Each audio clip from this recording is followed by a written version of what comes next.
Hi friends, నేను మీ కొత్త రైతు. నేను వేరే పని చేసిన మొదట్లో ఖర్చు తక్కువతో అయిపోవాలని ఈ జామాయిలకులు ఇలా అల్లడం జరిగింది. అవి బరువుకు నిలబడవని కొందరు చెప్పాక నేను దగ్గరలో ఉన్న వెదురు బొంగుల షాప్కి వెళ్ళాను. అక్కడ ఒక్కొక్క వెదురు బొంగు 24 నుంచి 27 అడుగులు ఉంది. ఈ నెంబర్ కూడా వెదురు బొంగుల నెంబర్ కూడా ఇక్కడ ఇచ్చున్నాను చూడండి. దాన్ని తీసుకుని ఒక కొయ్య 130 రూపాయలు పడింది. దాన్ని తీసుకుని అక్కడే కటింగ్ చేయించడం జరిగింది. అంటే నేను 8 అడుగులు కట్ చేయించాను, 24 అడుగులు వస్తుందని.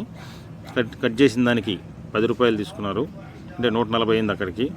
అవి అన్నీ కట్ చేసి 8 అడుగుల రూపాయలు కట్ చేసి మీరే చూడండి, చాలా బాగున్నాయి. మంచి రేటుకే ఇచ్చారని నేను అనుకున్నాను. కట్ చేసిన తర్వాత వాటిని తీసుకుని తోటలోకి వచ్చి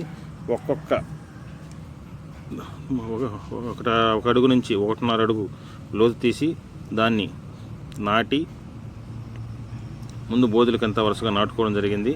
నాటిన తర్వాత చేపల వల, చేపలకు వేసే టంగూసు తీసుకొచ్చి దానికి ఒకదానికి అల్లాను. అల్లిన తర్వాత బాగా గట్టిగా నిలబడ్డాయి. చవక ప్లస్ ఇది జామాయిల కన్నా వెదురు బొంగులు ఎంతో ఉపయోగకరం. ఇవి తొందరగా పాడవని చాలామంది రైతులు సూచనల మేరకు ఇవి తీసుకురావడం జరిగింది. 10 రూపాయలు ట్రాన్స్పోర్ట్తో కూడా పడి మొత్తం 150 రూపాయలు అయింది. అంటే ఒక 8 అడుగుల వెదురు బొంగు మనకి 50 రూపాయలకైతే రావడం జరిగింది. తర్వాత అన్నిటినీ వల, అదే మీరు చూస్తున్నారు కదా, ఆ టంగీస్ వలని అలా అల్లి ముందు లాంగ్ అల్లుకొని తర్వాత జిగ్జాగ్ అల్లాను. జిగ్జాగ్ అల్లిన తర్వాత వాళ్ళ కిందకి మొత్తం పూర్తిగా పడిపోకుండా దానికి సపోర్ట్ కావాలి కాబట్టి కర్రకి తాళ్ళుతో కట్టి ఆ తాళ్ళుని వలకి కూడా ఆ టంగూస్కి వలకి జిగ్జాగ్ అల్లాను. కింద కూడా పైకి లాగేస్తుందని కింద ప్రతి కర్రకి ఒక తాడు, ఆ తాడు కాకుండా ప్రస్తుతానికి పనికిరాని వైర్ తీసుకొచ్చి దాన్ని కట్టాను. బాగా ఉపయోగకరంగానే ఉంది. ఇవి అల్లడానికి చాలా సింపుల్గా, చాలా తొందరగా బేరు చెట్లు పైకి పాకుతున్నాయి, మీరే చూడండి.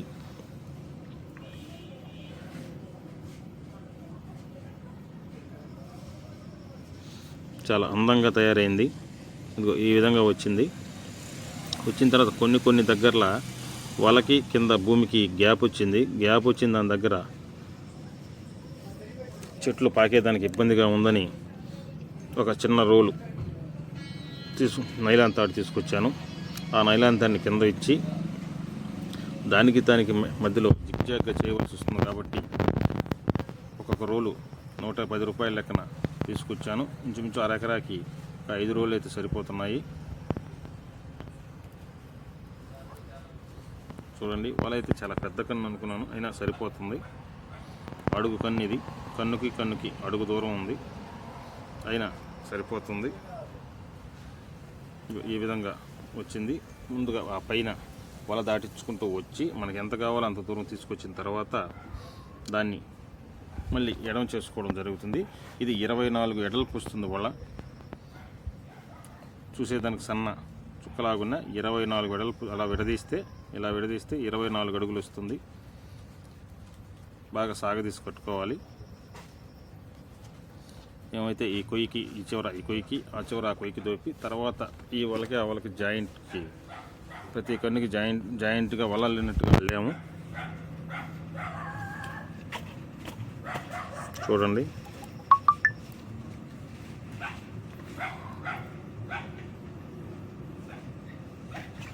విడదీసినప్పుడు 24 అడుగులు వస్తుంది.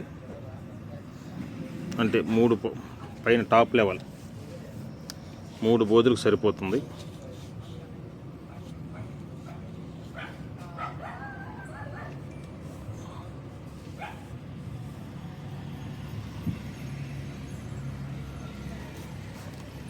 ఇది కేజీ వల వచ్చి 560 రూపాయలు.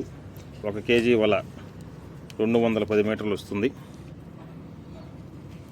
పొడవు వెడల్పు వచ్చి 24 అడుగులు వస్తుంది. ఈ వలకి కింద గ్యాప్ వస్తుంది కదా, ఆ గ్యాప్కి ఇలా తాడు అల్లాము. ఈ తాడు మీద వెళ్ళి బేరు చెట్టు పాకి అక్కడి నుంచి వల మీదకి వెళ్ళిపోతుంది. అక్కడి నుంచి ఇబ్బంది ఉండదు. ఈ గ్యాప్ను పూడ్చడానికి ఈ తాడు తెచ్చి ఈ తాడుతో గ్యాప్ను పూడ్చాము. ఈ విధంగా అండి. అంటే సగం వరకే వల వస్తుంది కాబట్టి అక్కడక్కడ బోధులు పెద్ద అయిన దగ్గర 24 అడుగులు అయిన దగ్గర గ్యాప్ వస్తుంది.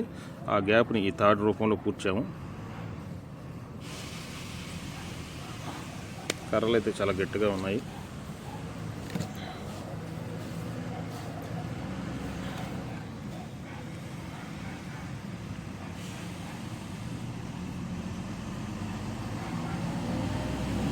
ఈ విధంగా అల్లిన దానివల్ల తీగ చూస్తున్నారు కదా మీరు, తీగ ఈజీగా సునాయాసంగా పైకి పాకడం ఈజీగా ఉంది. చాలా తొందరగా పైకి వెళ్తుంది. ఈ పైకి వెళ్ళే క్రమంలో పక్క రెమ్మలు కూడా చాలా విడిపోయి ఒకే చెట్టుకి 5 నుంచి 6 రెమ్మలు విడిగా వస్తుంది. దానివల్ల మనకు చాలా ఉపయోగం.